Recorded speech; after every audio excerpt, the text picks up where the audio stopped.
সকল আজি মই আপোনালোকৰ ওচৰত আন এটা ভিডিঅ' লৈ আহিছোঁ। ঘৰৰ আমাৰ একচুৱেলি এইটো ঘৰৰ ফিনিচিং চলি আছে। কি কাম চলি আছে আপোনালোকক দেখাম। এইটো আমাৰ চিৰি দি পেলাই এতিয়া ওপৰলৈ গৈ আছোঁ। ওপৰত আপোনাৰ এই ঘৰখনত কিমান এৰিয়া আছে আৰু কিমান ৰুম আছে, কি ৰুম আছে চব আপোনালোকক কৈ যাম একফালৰ পৰা।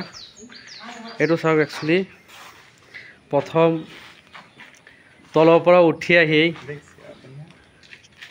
উঠি আহি এইখন আমাৰ অলপ বেলকনি টাইপৰ খালী ৰখা হ'ল। ইয়াৰ পৰা ভিতৰতো যাব, ইয়াৰ পৰা ওপৰ চিৰিতো যাব, মানে ওপৰ ফ্ল'ৰত যাব। তাৰপিছত আকৌ এইটো ছাইডত তেনেকুৱা এটা মানে ৰুম, এটা বেডৰুম, এটা লেট্ৰিন বাথৰুম দিয়া হ'ল। এইটো মানে সৰু এটা হেৰিৰ কাৰণে আৰু ফেমিলিৰ কাৰণে। তাৰপিছতে ইয়াৰ নেক্সট আৰু এটা ৰুম হ'ব।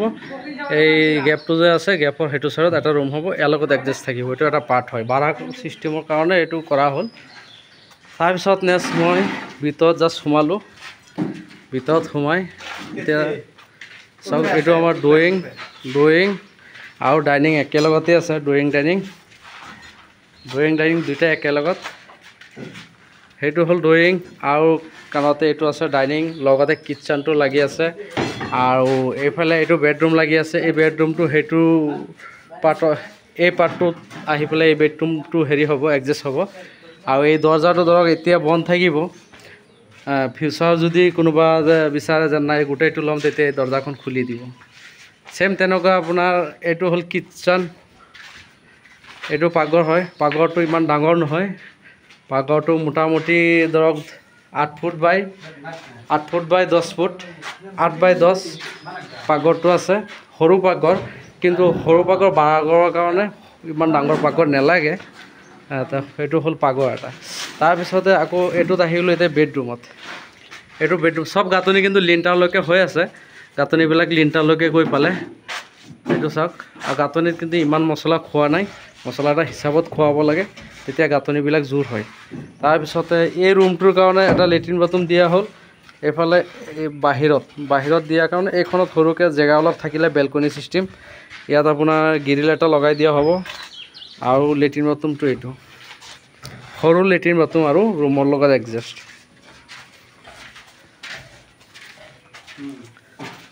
আৰু আপোনালোকৰ এটা বস্তু মই দেখাই আছোঁ, চাওক।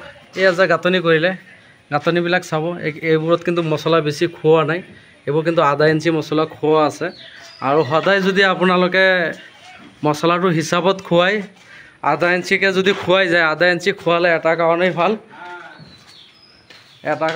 আধা ইঞ্চি যদি আপোনালোকে মছলা খুৱাই, ইয়াতো যদি আধা ইঞ্চি খুৱাই, আৰু যদি খুটা সেইটো ছাইডতো আধা ইঞ্চি খুৱাই, তেতিয়াহ'লে কি হ'ব, যেতিয়া গাঁথনি প্ৰথমৰ পৰা আপুনি আধা ইঞ্চি মছলা দি খুৱাই আনিব, তেতিয়া গাঁথনিটো একদম পূৰা ষ্ট্ৰেট বাই ষ্ট্ৰেট যাব। গাঁথনি আপ ডাউনটো নহয়। সেইটো কাৰণে আমি কি কৰিলোঁ, গাঁথনিবিলাক আমি তেনেকুৱা চিষ্টেমেই কৰোঁ যে আধা ইঞ্চি হেৰি কৰি। মছলা বেছি খালে গাঁথনিবিলাক লাষ্টত কেৰেক হয়, আৰু আল্টিমেটলি কি হয়, ৱাল ফাটে, কিবা ফাটে, প্লাষ্টাৰ ফাটে। সেইবোৰ হ'লে লাষ্টত গৈ পেলাই কয় কিবা বালি বেয়া, অমুক বেয়া, তমুক বেয়া। একচুৱেলি সেইটো নহয়।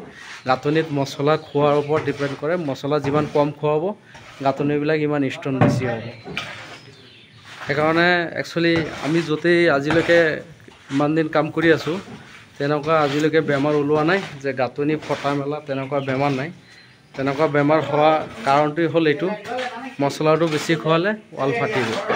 সেইকাৰণে আপোনালোকে এটা কাম কৰিব, মছলাটো সদায় কম খুৱাবলৈ চাব।